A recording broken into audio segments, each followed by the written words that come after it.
আপনার সন্তানকে অভাব শেখান। আপনার প্রচুর সামর্থ্য থাকলেও আপনার সন্তানকে অভাব শেখান।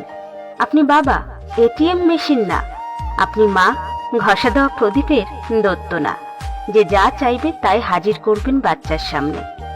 যা চাইবে তাই যদি হাজির করেন, আপনার বাচ্চার মানুষ হওয়ার সম্ভাবনা খুবই কম।